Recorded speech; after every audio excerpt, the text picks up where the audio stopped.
गुफ्तगू सुन रहे हैं पीपल्स पार्टी तो ऑफ कोर्स वो कह रहे हैं कि जी बिल्कुल हम इसके हक में नहीं है और उन्होंने अपने रीजंस भी बताए हैं। पीएमएलएन कह रही कोई एक्टिविटी कहीं से इनिशिएट तो करे हुकूमत, हमें तो नजर ही नहीं आ रहा बिकॉज अब तो सिर्फ डेडलाइन भी करीब है, चंद हफ्ते रह गए हैं, उसके बाद ये सीरियस फैसला आपको करना होगा और इसमें आपको तमाम लोगों की कंसेंसस की भी जरूरत है, लोगों को मनाने की जरूरत है। असेंबली के अंदर हम देख रहे हैं कि हम बड़ी जबरदस्त बयानबाजी हो रही है, तो ये बीच में ये जो अहम इशू बेस्ड पॉलिटिक्स है ये कब होगी और ये इन मामलात की सीरियसनेस जो है आपकी तरफ से दिखाई क्यों नहीं दे रही? देखिए, मैं ये समझता हूँ कि हुकूमत जो है सारे मामले के अंदर जो है वो बहुत संजीदा है। आपके इल्म में है कि पाकिस्तान जो है वो दहशतगर्दी की लपेट में रहा और अभी भी उसके असरात जो हैं वो मौजूद हैं। बेशक वो बतदरीज जो है उसके अंदर कमी वाक़ई हो रही है।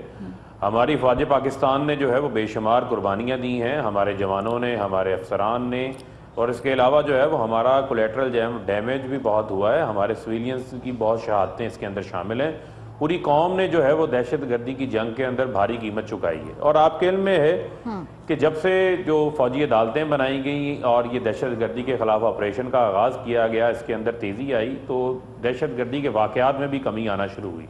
तो मैं ये समझता हूँ कि वो दहशतगर्द जिनको शायद सज़ाएँ नहीं मिल रही थी या जिनके खिलाफ जो है वो फैसले नहीं हो पा रहे थे, और आपके इल्म में है कि ये दहशतगर्द कितने ख़तरनाक हैं और इनके आगे जो है वो किसी इंसानी जान की कोई कदर कीमत मौजूद नहीं है। ये उस वक्त उन स्पेशल हालात के अंदर जो है ये इनिशिएटिव लिया गया। यही वजह है कि आज जो दुनिया है वो भी पाकिस्तान की तरफ अमन के लिए देख रही है, चाहे वो अफगानिस्तान के हवाले से हो या इस खित्ते में अमन के हवाले से हो।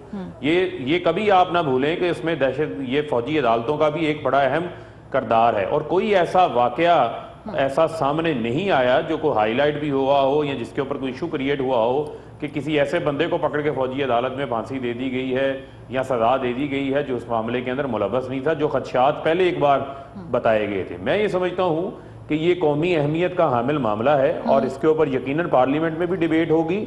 इस हवाले से परवेज़ खटक साहब, शाह महमूद कुरैशी साहब को प्राइम मिनिस्टर साहब ने अहम राब्ताकारी की जिम्मेदारियाँ दी हैं, जो कि अपोजिशन से भी राब्ता करेंगे और यकीनन ये बात जो है वो असेंबली में भी जो है पार्लियामान में भी डिस्कस होगी। और मैं समझता हूँ कि इसके ऊपर हमें किसी किस्म की जो है वो सियासत या पॉलिटिक्स नहीं करनी चाहिए।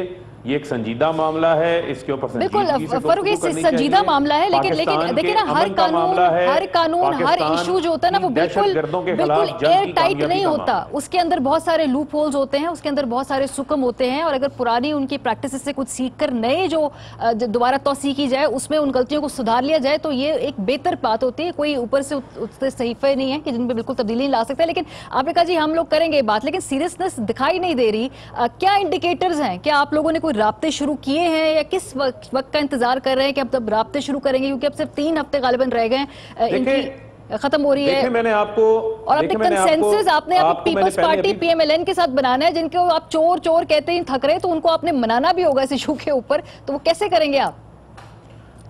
देखें मारिया, बात ये है कि वो एक अलग मामला है। मैं ये समझता हूँ कि अगर तो आपने तमाम मामलात को एक ही नज़र से देखना है और उसको सिर्फ एहतसाब की नज़र से देखना है, या अगर किसी का कोई ज़ाती मामला है जिसको सबको ज़ाती मुश्किलात का सामना है उस नज़र से देखना है, तो फिर पार्लियामान के अंदर ये बात करना बंद कर दें कि हम कौमी इश्यूज़ के ऊपर बात करने को तैयार हैं या अवामी अहमियत के जो मामलात हैं उन मामलात के ऊपर हम अपना किरदार अदा करना चाहते हैं। मैं ये समझता हूँ कि हुकूमत के साथ साथ अपोजिशन की भी उतनी ही जिम्मेदारी है, उतनी ही रिस्पॉन्सिबिलिटी है, उतनी ही संजीदगी का इज़हार इनको करना चाहिए। मैं समझता हूँ कहाँ से संजीदगी, क्या आपने अप्रोच किया? उन्होंने आगे से आपको पॉजिटिवली रिस्पॉन्ड नहीं किया? नॉन सीरियसनेस कहाँ है अपोजिशन की तरफ से? राब्ताकारी का देखें गुजर राब्ताकारी का आगाज हो चुका है। मैंने आपको पहले कहा कि वजीर आज़म इमरान खान ने वजीर दफा परवेज़ खटक, वजीर खारजा शाह महमूद कुरैशी पर मुश्तमिल 2 रुकनी कमेटी बनाई है जिनके ऊपर राब्ताकारी की जिम्मेदारी भी है और वो राब्ते के अंदर भी मौजूद हैं। और यकीनन आप देखेंगे कि आइंदा आने वाले पार्लियामेंट के अजलासों के अंदर इसके ऊपर ये मौजू जो है वो ज़ेर बहस आने वाला है और इसके ऊपर जो है वो हतमी फैसला भी होगा। चले, मुझे एक ब्रेक की तरफ बढ़ना है, अच्छी बात है। मैं भी चाह रही हूँ कि इशू